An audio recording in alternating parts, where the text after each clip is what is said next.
Hello guys! Welcome sa aking Walang Kwentan channel. So, nandito na naman tayo para sa ating panibagong review or video. Ngayon kasi, gusto lang natin bigyan ng credits itong kasama natin na si Queen of Blades. So, tinuruan niya kasi ako no, sa comment, tapos nagsabi siya sa akin sa Facebook about doon sa elemental gears ng attack at saka sa death. So, yun ang magiging topic natin ngayon. Ano bang mas maganda? Bigyan natin siya ng credits, no? Actually, ayaw niya talaga magpakilala. Pero, hindi ko talaga maatim na kunin yung credit, yung ano niya, yung parang idea niya, tapos hindi ko i-mention. So, kudos sa iyo, boss.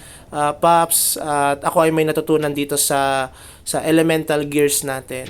Kasi kung hindi ko to natutunan, hindi natin ito share sa iba. So ito pala yun, guys. Siguro yung iba, alam na ito. Ako kasi, umabot ako ng 530 plus. 560 na nga tayo eh. Ngayon ko lang siya naintindihan talaga. Or yung function niya. So baka kayo dyan, meron kayong alam dyan din na na pwede nyong ma-share doon sa ibang mga players para hindi naman din sila naguguluhan. Yung kasi yung magiging reason din, no, na kung bakit yung ibang mga players natin gustong maglaro or gusto na lang experience or explore itong MU Monarch or yung MU mismo dahil naiintindihan nila yung style at the same time kung paano palakasin yung character nila. Kasi pangit naman or mahirap kasing laruin yung isang game or yung level up games lalo kung hindi natin alam kung para saan ba yung mga bagay na yon. So ito, sinabi niya kasi sa akin kasi tayo ay naka-deaf element. At previously yung mga videos natin, yun puro deaf yung ating ginagawa. Kasi ang hinahabol natin doon yung kondon. Okay, yung kalima. So, para makuha natin yung ating divine stuff. So, kasi doon lang nakukuha yung materials para makapag-craft nun. Pero, alam nyo ba na isa rin pala sa factor para mabilis makapagpa-level yung character natin. At the same time, makapatay ng RB, ng makapag-quest. At minsan, syempre sa PvP, ay itong attack na elements. So, kung mapapansin nyo, yan yung kulay pink na damage sa mga nakikita nyo dyan sa screen natin. Itong character natin, hinahabol pa lang natin yung yung mga elemental na attack dahil nga nung tayo ay naglalaro nito, hindi pa natin to alam, ang ginagawa lang natin puro yung death, which is okay naman para doon sa kundon. Pero kasi para sa akin, medyo na-delay ako dito dahil nga mas okay din pala na pataasin ko rin tong attack. Kasi binabasag ko to dati eh. Meron na akong mga epic nito tapos binabasag ko para makapag-crap ako ng Airtel. So, hindi pala maganda yon or sayang pala kung sakali man na sana ginawa ko na lang siyang attack ko, no? Yung kaya meron tayong option 2 dito. So, dahil doon sa mga pink na damage na yan, mas mabilis tayong makapatay ng red boss at mabilis tayong makapagpa-level. Ipapakita ko mamaya sa video natin na isa kung bakit ba at paano nangyayari yung bagay na yon, yung mabilis tayong makapagpa-level. So dito guys, para sa akin itong yung attack na elements para ito sa pa-level sa red boss at the same time sa PvP. Kung gusto mo makapag-PvP na gano'n, yung kung mas mataas yung gano'n mo, yung ating yung attack na ating element. So ito yung gusto natin kuhain guys. Kaya natin pinapataas yung def natin kasi gusto natin makaka-craft nitong divine stuff natin, 'di ba? Parang ang ganda kasi ng tignan. Tapos syempre mayroong plus na attack damage ito, parang 41 yung attack damage niya. So sayang naman, 'di ba? Bukod sa maporma na yung karakter natin, malakas din kahit paano dadagdag yung lakas natin. So, ano lang siya ngayon, patataasin lang natin siya pero hindi natin i-left behind itong attack na damage natin. Attack na elements gear natin. So, kaya nakikita nyo dyan sa screen na kapag tayo ay nakakapunta na sa Kundon 6, yan, meron dyan angel na pwedeng i-craft para maging divine stuff, yung angel medal, yung pala yung tawag doon. Tapos by level siya. Siguro pag na-reach ko na tong level 6 at nakapag craft na ako ng divine stuff at saka divine shield. Kasi bala ko sa shield yung Freya eh. no, para iba naman yung itsura niya. Pero tignan natin kung anong magiging resulta na itong mga pinagagawa natin, no. Anyway, kung meron kayo guys na comment or suggestion or violent reaction, open yan sa ating comment section sa baba. Pwede nyo naman gawin yon.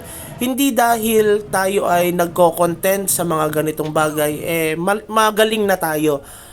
Kundi dahil gusto pa natin mabigyan ng knowledge yung ibang mga players. At the same time, syempre kahit ako, natututo din ako doon sa mga comments na binibigay nyo. Kasi hindi naman din ako pro player.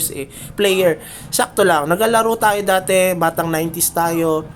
At ngayon, ulit, pagkatapos ng almost 10 to 15 years ata na pagtigil sa level up games, nagkabal din pala tayo dati guys. Pero mas minahal ko talaga kasi itong MU, no? Dati kasi MU Philippines. So yan, kung makikita nyo dito guys, gumamit ako ng attack na elements. Kung makikita nyo dito sa ating screen, yung XP natin una pa lang ay 213 nung naka-def tayo. Def pa iba yung ginamit ko. Anyway, yan.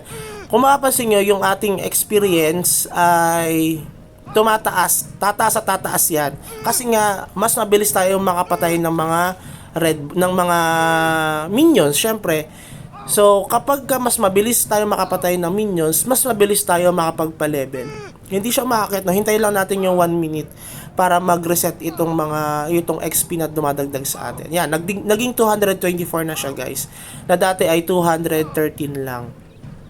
Okay? So, yun yung factor niya kung bakit mas maganda yung attack na elements kapag tayo ay nagpapa-level.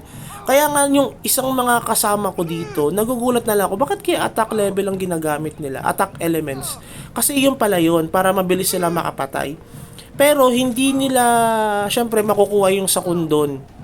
Mahirapan sila kaya pala wala nakapag-craft masyado dito nung kundon na divine staff or divine sword. Parang bibihira ako palang nakakita ng ganon. Pero yung mga high level namin, parang na gumagawa na rin sila nun. Parang nagka-craft na rin sila ng death elements kasi nga gusto nila makuha yung kundon. So siguro medyo mataas na yung level nila. Para sa akin, kapag low level pa lang kayo, dahil hindi nyo pa naman makukuha yung mga kundon na yan, doon muna kayo sa elements na attack para mabilis kayo makapagpa-level. Kasi tataas din yung defense nyo at saka yung attack eh. 'Di ba? So, magpa-level muna kayo. Pag nag 550 na kayo, diyan kayo mag-craft ng death nyo. Para magamit nyo rin yung attack damage. Kasi namali ako eh. Dati ito na talaga yung forte na ginagawa ko eh. Yung pinapalakas ko yung death na elements. So yan, nag-death tayo dyan. Wala na yung color pink na damage, na elemental damage. Zero na tayo dyan. Pero lakas ng defense natin. Kung mapapansin nyo, ang walang damage natin masyado yung kalaban. Pero kahit naman na naka-attack na tayo dito guys, na element gears, wala pa rin damage natin. Kaya natin mag-AFK dito. Tapos ang ginagawa ko nga minsan, kasi cellphone lang tayo naglalaro, di ba? Hindi tayo nagko-computer dahil nga mas accessible kasi sa akin yung cellphone kasi lagi kong dala. So, ayun. Kita nyo dyan, kaya natin itong tangkihin kahit na tayo ay Satan lang or yung demon na yan, yung guardian natin. So, hindi na kayo mag-worry kahit na naka-attack na kayo na elemental gears. Para sa mga wizard ito guys kasi meron kaming guardian shield. Pero sa mga ibang mga class tulad ng EMG, hindi ko lang sure kung kaya nilang itank ito. So, si Bunhab, yan, special mention na naman dyan. Idol ko talaga yun. Ewan ko kung manonood siya dito. Pero idol ko yun. Napakalakas, ang ganda ng building niya. Anyway, may si Hate Mo na sabi niya, tanongin ko daw si Bunhab.